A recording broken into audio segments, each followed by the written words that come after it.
Best varicose veins చికిత్సనే పొందండి. నొప్పి లేని చికిత్స కోసం సంప్రదించండి ఎబిస్ హాస్పిటల్. జై వీరబ్రహ్మ జై గోవిందమాంబ జై. నేను మీ కృష్ణమాచార్య. శ్రీ బ్రహ్మపదం 2025వ సంవత్సరం నవంబర్ మాసం మకర రాశి వారి యొక్క రాశి ఫలం. శివాయ బ్రహ్మణే నమ, వీరబ్రహ్మేంద్ర స్వామి నమో నమః. మకర రాశి వారికి కొన్ని మిశ్రమమైనటువంటి ఫలితాలు. ఆ మిశ్రమమైనటువంటి ఫలితాలు కూడా యోగదాయకంగా, సానుకూలవంతంగా మీకు ఉపయోగపడేవి. సమాజంలో మీ యొక్క ఖ్యాతి మాత్రం పెరుగుతుంది. ఎంతో కాలంగా ఎక్కడ గౌరవాన్ని కోల్పోయామో, ఎక్కడ విలువను కోల్పోయామో అక్కడే వెతికి తెచ్చుకున్నట్టుగా మళ్ళీ అక్కడే వైభవాన్ని పొందేటువంటి పరిస్థితులు గోచరిస్తూ ఉన్నాయి. ఏది ఏమైనప్పటికీ కూడా దైనందిన జీవితంలో మీరు చేసే ప్రతి ప్రయత్నంలో కూడా భగవంతుడి యొక్క అనుగ్రహం మీకు తప్పనిసరిగా ఉంది. యోగదాయకమైనటువంటి ఫలితాన్ని మాత్రం తప్పకుండా మీరు పొందేటువంటి అవకాశం కూడా కనపడుతూ ఉంటుంది. అయితే ఆరోగ్యపరమైనటువంటి అంశాల పట్ల జాగ్రత్త. దీర్ఘకాలికంగా ఉన్నటువంటి కొన్ని రకాలైనటువంటి ఆరోగ్య సమస్యలు మిమ్మల్ని ఇబ్బంది పెట్టేటువంటి అవకాశం ఉంది. ఎంతో కాలంగా ఏలినాటి శనిని అనుభవించాం. ఏలినాటి శని సంపూర్ణమయ్యి ఇంకా మంచి ఫలితాలు రావట్లేదేమోనన్న ఆందోళన కూడా ఒకవైపుగా మీ మనసులో ఉంటూ ఉంటుంది. ఏది ఏమైనప్పటికీ కూడా గ్రహగతుల కంటే కూడా ఎక్కువగా మీ దైనందిన జీవితం మీద తీవ్రమైనటువంటి నరఘోష, నరదిష్టి, నరపీడలు ప్రధానమైనటువంటి ప్రభావాన్ని చూపెడుతున్నాయి. నరదిష్టికి నల్లరాళ్ళు కూడా బద్దలైపోతాయని పెద్దలు చెప్పినట్టుగా వాహన ప్రమాదాలు అవ్వచ్చు, ఆర్థిక నష్టాలు అవ్వచ్చు, ఇంకా తీవ్రమైనటువంటి నష్టాలు కూడా అప్పుడప్పుడు వాటిల్లే అవకాశం ఉంది. అంతా బాగున్నట్టుగా అనిపిస్తుంది. ఒక మంచి జరుగుతూ ఉన్నటువంటి తరుణంలో ఊహించనటువంటి విపత్తు మీ మనసుని బాధ కలిగించి భయభ్రాంతులకు గురయ్యేటువంటి సందర్భం. అంటే మంచి చెడుల యొక్క మేలు కలయికగా ఈ మాసాన్ని మనం అభివర్ణించవచ్చు.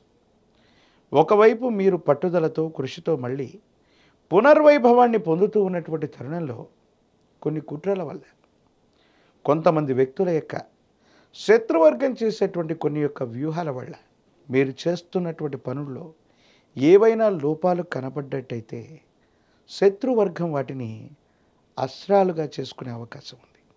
తద్వారా కొన్ని ఇబ్బందులు, సమస్యలు, ప్రతిబంధకాలని మీరు పొందేటువంటి పరిస్థితులు కూడా గోచరిస్తున్నాయి. దైనందిన జీవితంలో భార్యాభర్తలకు సంబంధించిన అంశం, కుటుంబపరమైనటువంటి వ్యక్తులకి సమయం ఇవ్వలేనంత బిజీ అవుతారు. మీ రోజువారీ కార్యక్రమాలు, వృత్తి, ఉద్యోగం, వ్యాపార సంబంధమైనటువంటి అంశాల పట్ల ఎక్కువగా సమయాన్ని వెచ్చించాల్సి వస్తుంది. దూర ప్రాంత ప్రయాణాలు చేయాల్సి వస్తుంది. దీని కారణంగా కుటుంబ సభ్యులకి సరైనటువంటి సమయాన్ని ఇవ్వలేక, సంతానానికి సరైనటువంటి సమయాన్ని ఇవ్వలేక, కుటుంబపరమైనటువంటి ప్రేమని, ఆప్యాయతని మనం పొందలేకపోతున్నామేమో, వారితో సఖ్యతగా ఉండలేకపోతున్నామేమో, ఈ ఆలోచన మిమ్మల్ని బాధింపజేస్తుంది. కొన్ని సందర్భాల్లో ఆర్థికంగా ప్రయోజనాలున్నా, సాంఘికంగా ప్రయోజనాలున్నా, ఆ ప్రయోజనాలు మీ దాకా వచ్చేలోపే మీ చుట్టూ ఉన్నటువంటి స్నేహితులు అవ్వచ్చు, భాగస్వామ్యులు అవ్వచ్చు, వారి యొక్క ప్రతిపాదనల వల్ల మీకంటే వాళ్ళే ఎక్కువగా లాభపడే అవకాశం ఉంటుంది. ఎంతో శ్రమపడటం, ఎంతో కష్టపడటం, వ్యయ ప్రయాసలు, భావోద్వేగాలు ఇన్ని చేస్తూ ఉన్నప్పటికీ కూడా చిట్ట చివరికి ప్రశాంతత లేనటువంటి సందర్భంలో సుఖమయమైనటువంటి జీవితాన్ని పొందలేకపోతూ ఉంటారు. దీనికి గల కారణం ఏమిటో అర్థం కాక, ఏమవుతుందో తెలియక ఆందోళన పడేటువంటి అవకాశం ఉంది. ప్రత్యేకించి రక్తపోటుకు సంబంధించిన ఆరోగ్య సమస్యలు అవ్వచ్చు, ఊపిరితిత్తులకు సంబంధించినవి, శ్వాసకోశ సంబంధమైన ఆరోగ్య సమస్యలు ఏవైనా ఇప్పటికే గనక మీకున్నట్టయితే వీటి తీవ్రత పెరుగుతుంది.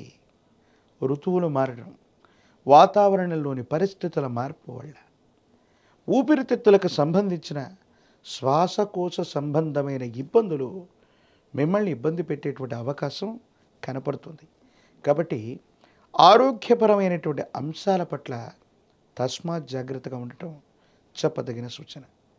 ఇక సంతాన సంబంధమైన అంశాలు, వాళ్ళు గొప్పగా రాణిస్తున్నారు, ఏదో చేస్తున్నారు అనుకున్నటువంటి తరుణంలో మన మీద ఉన్నటువంటి తీవ్రమైనటువంటి నరకోశ నరదిష్టి కుటుంబపరమైనటువంటి వ్యక్తుల మీద కూడా ప్రసరించటం, వారికి కూడా అనుకూలత ఏర్పడకపోవటం, ప్రతిబంధకాలు ఏర్పడటం, ఇబ్బందులు కలుగుతూ ఉన్నటువంటి కారణంగా కొన్ని సమస్యల్ని మనం పొందేటువంటి అవకాశం కనపడుతుంది.